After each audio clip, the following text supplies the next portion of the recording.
શ્રોતા મિત્રો, હવે રજૂ કરીએ છીએ પ્રાસંગિક.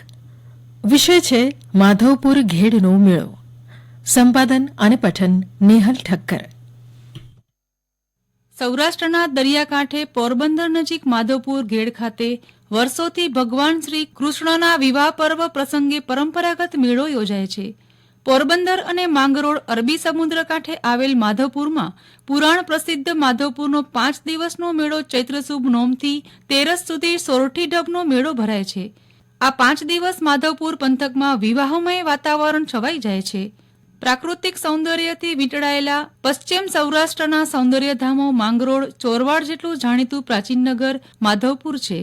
શ્રી કૃષ્ણ રૂક્ષ્મણીના લગ્નની વાતો હજારો વર્ષ પછી હૈયામાં સંગ્રહીને બેઠેલું માધવપુર સૌરાષ્ટ્રના નૈઋત્ય કોણમાં માંગરોળથી વાયવ્યે 18 માઇલ, કેશોદ સ્ટેશનેથી અગ્નિકુણામાં 36 માઇલના અંતરે આવેલું ઐતિહાસિક નગર છે.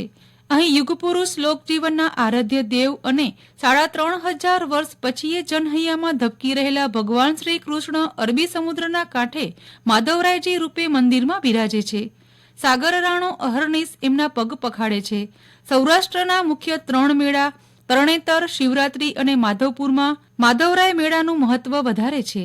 ઘેડમાં મુખ્ય 3 નદીઓ વહે છે. તેમાં ભાદર, ઓજત અને મધુવંતી આ ત્રણેયનું સંગમ સ્થાન માધવપુર છે.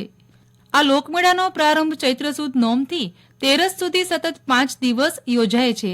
ભગવાન શ્રી રામના પ્રાગટ્ય દિન રામનવમીના પવિત્ર દિવસે મંડપારોપણ થાય છે.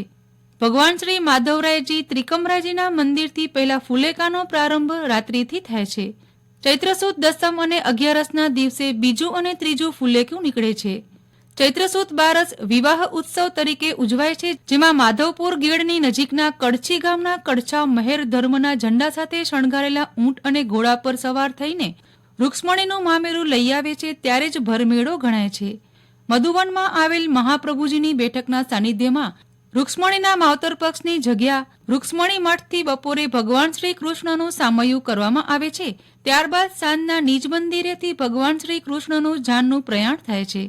માધવપુરનો મેળો એટલે અગ્નિની સાક્ષીએ સુખ દુઃખમાં આજીવન જીવવાના 2 આત્માઓને લગ્નના પવિત્ર સંબંધથી જોડતો, જ્ઞાન, ભક્તિ, કર્મ અને ઉલ્લાસનો મહિમા દર્શાવતો મેળો એ માધવરાયના પરિણયનો મેળો છે. માધવપુરના મેળામાં ભાટ, બારોટ ને ચારણ કવિઓએ આવે છે. રાતના લોકવાર્તા અને લોકગીતની રજૂઆત થાય છે. માધવરાય મંદિરની વિશેષતા એ છે કે અહીં 2 પ્રતિમા છે. સામાન્ય રીતે ભગવાનના ચતુર્ભુજ સ્વરૂપમાં 2 હાથ ઉપર અને 2 હાથ નીચે હોય છે અને શંખ, ચક્ર, ગદા, પદ્મ ધારણ કરેલા હોય છે. અભ્યાસુઓના મતે કદાચ આ એક જ એવું મંદિર હશે કે જ્યાં ભગવાનના 3 હાથ ઉપર છે. આ બાબતે પણ ધર્મ અને ઇતિહાસના અભ્યાસુઓ વિવિધ તર્કબદ્ધ મનોવ્યક્ત કરતા હોય છે, જેથી અભ્યાસુઓ માટે પણ આ પ્રતિમાઓ આકર્ષણનો વિષય છે. સ્થાનિક લોકો કહે છે કે આ મૂર્તિઓ જુદા જુદા પ્રસંગોએ જુદા જુદા રંગોમાં દૈદીપ્યમાન થાય છે. શ્રદ્ધાળુઓ અને સંશોધકો માટે આ મૂર્તિઓનું સ્વરૂપ નિહાળવું એ એક અમૂલ્ય પ્રસંગ અને લહાવો ગણાય છે. અહીં વૈષ્ણવ પદ્ધતિથી ભગવાનની સેવા નિયમિત રીતે થાય છે. અર્વાચીન મંદિર પણ અનેરા આકર્ષણનું પ્રતીક છે.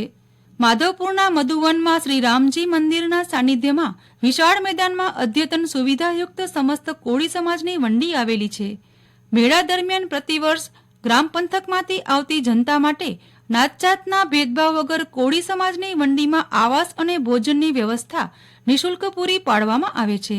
આ પંથકના લોકો ખેતીની નવી ઉપજમાંથી ઘઉં, ચણા તેમજ રોકડ રકમની આ વંડીને દાનરૂપે સહાય કરે છે. પોરબંદર જિલ્લામાં આવેલું માધવપુર ભગવાન શ્રી કૃષ્ણ સાથે જોડાયેલું ઐતિહાસિક સ્થળ છે. શ્રી કૃષ્ણ રૂક્ષ્મણીના પવિત્ર લગ્નબંધનનું સાક્ષી રહેલા આ સ્થળે આવતા યાત્રિકો ધન્યતા અનુભવતા હોય છે. શ્રી કૃષ્ણની યાત્રા અને એમના જીવનમાંથી એક ભારતની પ્રેરણા મળે છે. તેમની પ્રેરણા માધવપુરના માંડવે અનુભવાય છે. રૂક્ષ્મણી સાથેનો કૃષ્ણનો મિલાપ એ પશ્ચિમ અને ઉત્તર પૂર્વના રાજ્યોને જોડવાનો અનેરો પ્રસંગ છે. હમણાં જ આપ પ્રાસંગિક સાંભળી રહ્યા હતા, જેનો વિષય હતો માધવપુર ઘેડનો મેળો. સંપાદન અને પઠન નેહલ ઠક્કર. પ્રસારણ આકાશવાણીના ભુજ કેન્દ્ર પરથી કરવામાં આવ્યું.